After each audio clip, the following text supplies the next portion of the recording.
Our journey to Egypt began with so much excitement.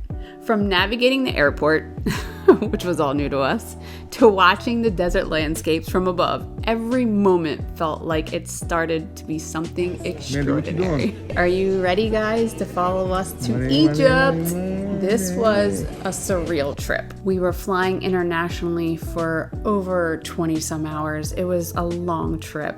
We were figuring out the currency and exploring international traveling to the most. Once we got there, it was surreal. Egypt is an amazing place. It is more than any book or video or educational thing that we learned in school is like. Actually being there is surreal. Being in that energy with the pyramids and seeing everything. Everybody was so welcoming. All of the people there were so welcoming. They really enjoyed having us there, which felt so nice. Because we hear a lot of things about Egypt or other places in the world that they may not be safe or they might not welcome you there. But this was the total opposite. And let me tell you, we really enjoyed our time.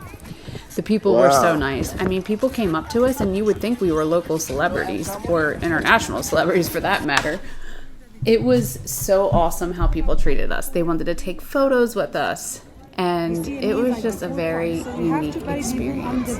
We were so grateful to be in Egypt. Then we start to have like a tomb or Mustafa. First, let's have a look to our map of Egypt. So this is our map of Egypt. So this is called Upper Egypt, and this is lower because the River Nile is upside down. So it starts from the south to north. Tomorrow when we go to Alexandria, we'll be on the Mediterranean. Here, so the north side, which is Lower Egypt. Okay. Before 3000 BC, Egypt consists of two countries, kind of, upper and lower. Each part had symbol, king, crown, capital.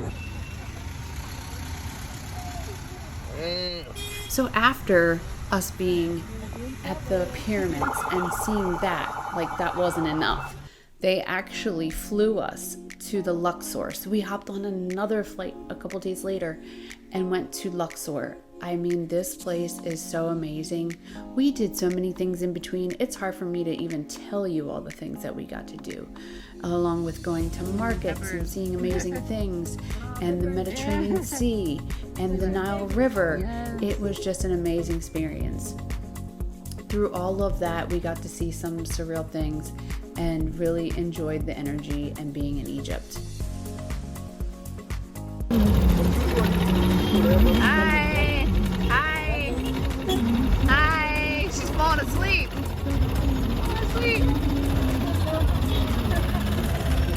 It was so sad to leave Luxor, but we were on our way, by train this time, to Asut. We were headed to Asut University and Operation Smiles. This is a more rural area and not a more traveled area by tourists, but this is where we were going to complete our mission. Once we got there, we went to Asut University, we met the president, we met the doctor that we were working with. We got there and we were so happy that we were able to walk into this place and see the change that we were going to be able to make.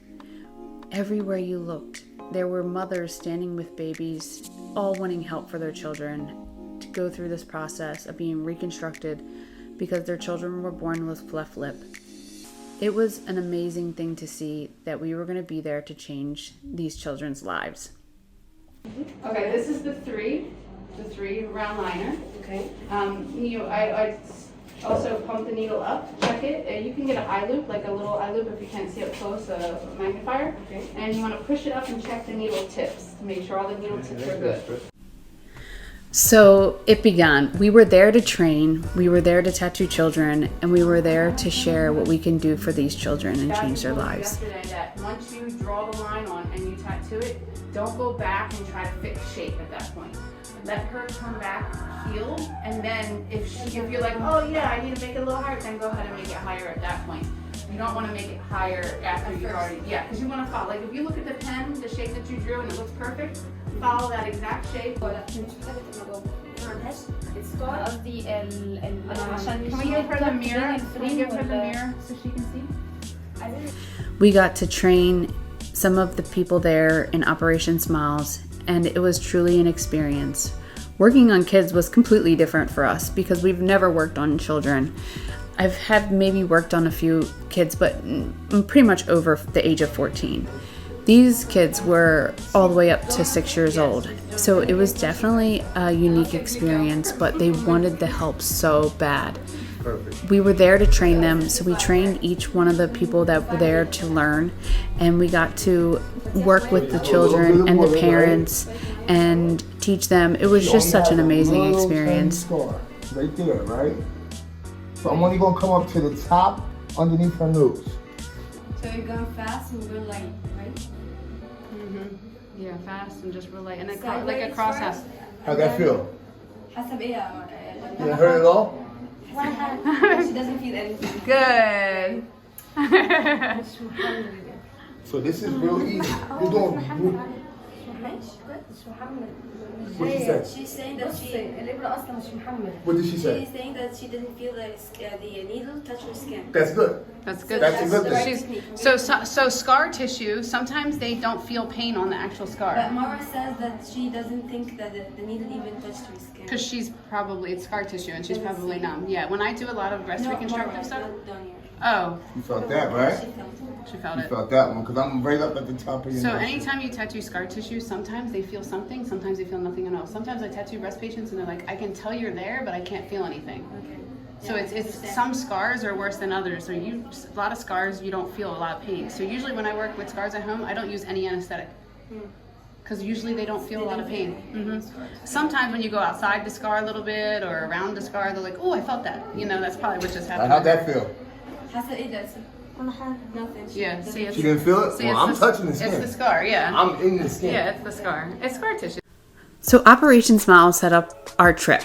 It was so amazing for them to do that for us. We were not expecting that, honestly, not even at all, just a little. They gave us tour guides through the whole time that we were there, from the time that we got there and landed, from the time that we left.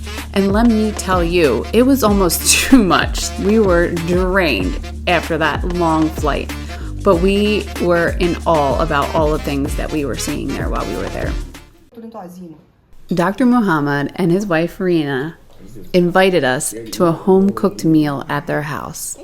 I mean, what an experience. And yes, we tried pigeon for the first time. Kind of just tastes like chicken. So good messaged me earlier and said, how was the food?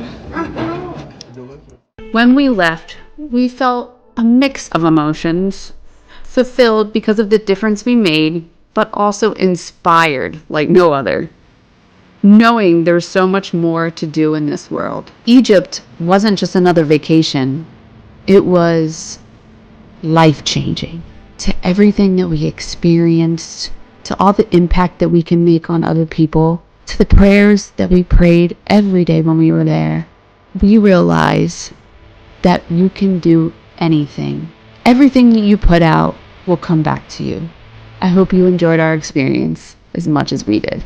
And a special thanks to Dr. Muhammad from Operation Smiles and his lovely wife, who I got to hang out with, Vanina, in Egypt. I appreciate you guys for the invite, and we are so grateful for you.